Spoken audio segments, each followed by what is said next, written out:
I mean, what everyone will probably agree with was one was a new experience, like unlike anything we've ever played before.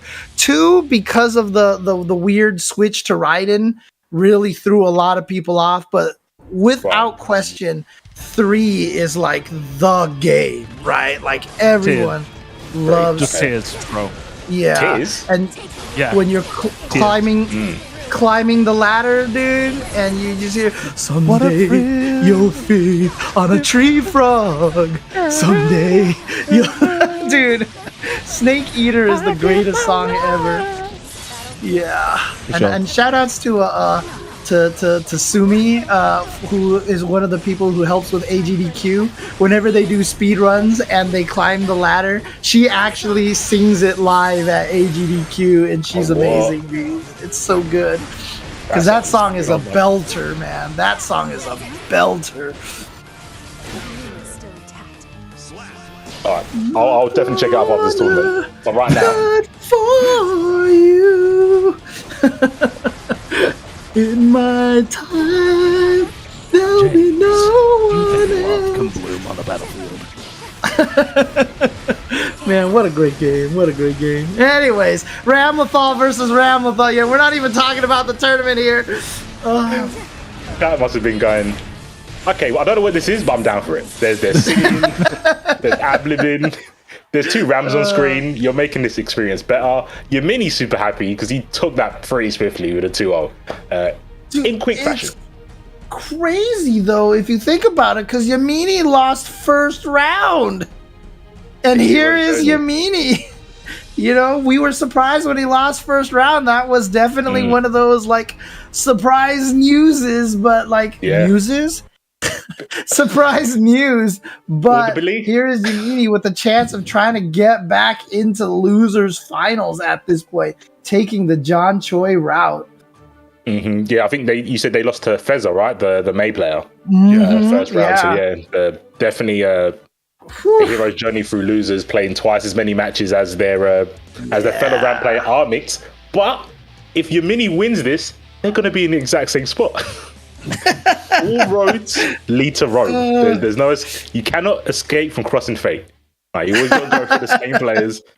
But it's not over yet. Yammini still has to win 2 more rounds. 2 more sets. Warrior by Sand can hopefully adapt a little more than the first set, I feel.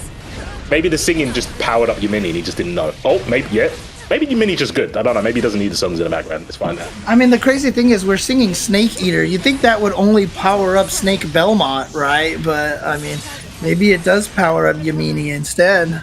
Unfortunate. Yeah, you should have started singing a bit earlier. So that's we're just going to have to... We're going to have to put Axel Sickles on Snake Belmont's tournament grave and just...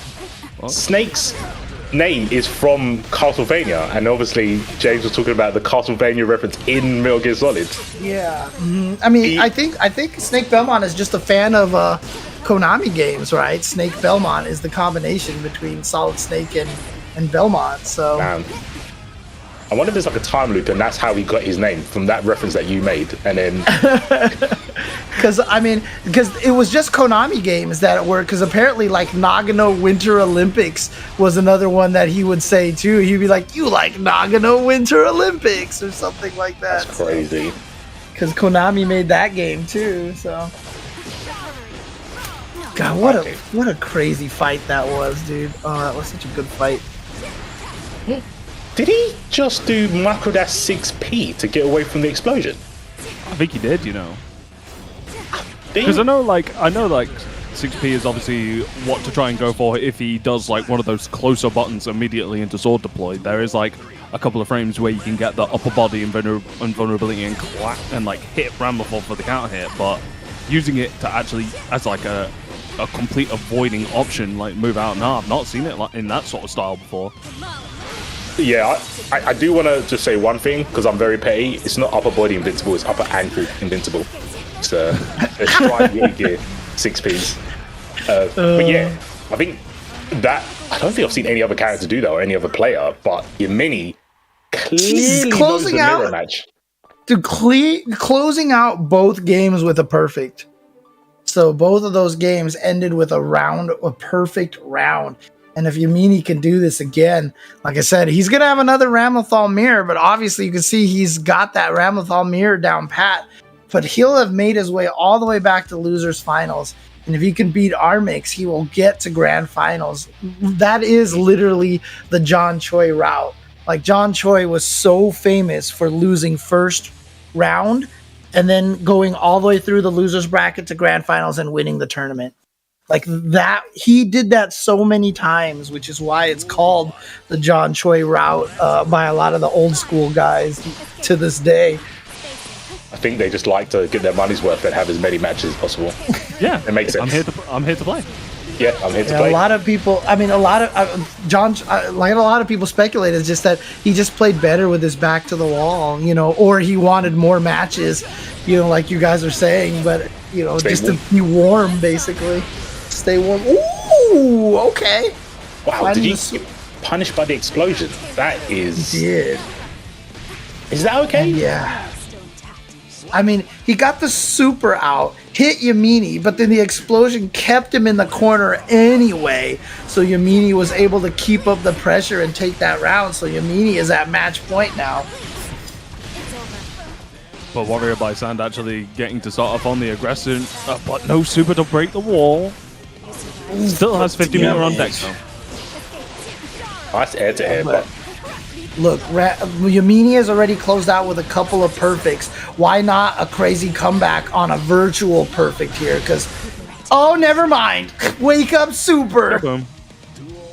Yeah, I mean, XWarriorBySand had so much bar and deck. I think it was inevitable. When you got 100 tension, you have to assume that the Rams is going to do super. And if you block it, RC. Even if you block in the air, they probably won't even spend the RC because it's because you can't so even hard punish to it. Yeah, but this time, oh, sorry, go on, James. No, I was about to say for sure Yammini's not going to be able to close out with another perfect, but still he'll just take the close out. There's the punish on the burst. He should be able to get too far away for the last hit. Yeah. Oh, couldn't get his swords back until just now. Finally, Yammini with the bar here though. Looks like Warrior was baiting something. That was sick. That was really sick spacing. That's the reach. Yeah, there we go. XWarriorBySand firing back here, getting a game in. So it's 2-1 still. Not quite done yet. XWarriorBySand still trying to stave off and stay alive, basically, in this match versus Yammini. I think it's like, it really says something about a player when they can shrug off 2 perfects, because I can't do that. If I get perfect twice, I am so on tilt. I'm literally off my chair at that point. But XWarriorBySand even pulls a win after getting perfected, and there must be so many things that go through your heads of how many mistakes you've done to not land a hit, but they still bounce back and go around. So shout out to XWarriorBySand for that. Yeah, I mean, it's interesting because like Strive is just one of those games that you're gonna get perfected. And I think that's the thing is like, you just it's like when you played Street Fighter 4, you just knew you were going to get perfected by Seth a bunch of times, and you just have to accept it. You know what I mean? So yeah, in Strive, it's one of those games that you get perfected. You have to try to like not let it get to you. Yeah. Having said that, I do get tilted too. I get salty too. So it's can't help it. I am salt personified when I play fighting games, I swear. Oh, gets a punish as well with the YRC. Good block on the charge dust. Yammini gets out of the corner, but does get hit. No combo. It did get to confirm, but the rest of the combo wouldn't reach. Oh, here's the classic, the jump punch into landing. Dude, that's so smart because everybody knows that after you block all those punches, she still will have the frame advantage when she lands. You're air blocking, so everyone knows that she's probably just going to keep mashing punch, but instead, Yammini finding the perfect timing to land and dust instantly on landing. That was so good. Super sick. Basically forcing you to have to block it, not having enough frames to press a button to challenge it. So really smart there. Super, super smart. But XWarriorBySand is... Oh, go on, Tank. I was going to just say, I love how in this matchup they tend to be opting to go a lot more for the S projectiles when it actually comes to the corner setups. Like, they seem to be favoring a lot more of that to then go into, like, 5H frame traps and stuff like that. Oh, back-to-back, same mix-up. Same mix-up, back-to-back. And there you go. Yammini is going to move forward with Ramlethal into losers finals. Only one last step to go from losing in first round all the way to grand finals. And Yammini showing, I mean, when he lost the Feather, I was like, man, that's crazy. He was fourth in the season last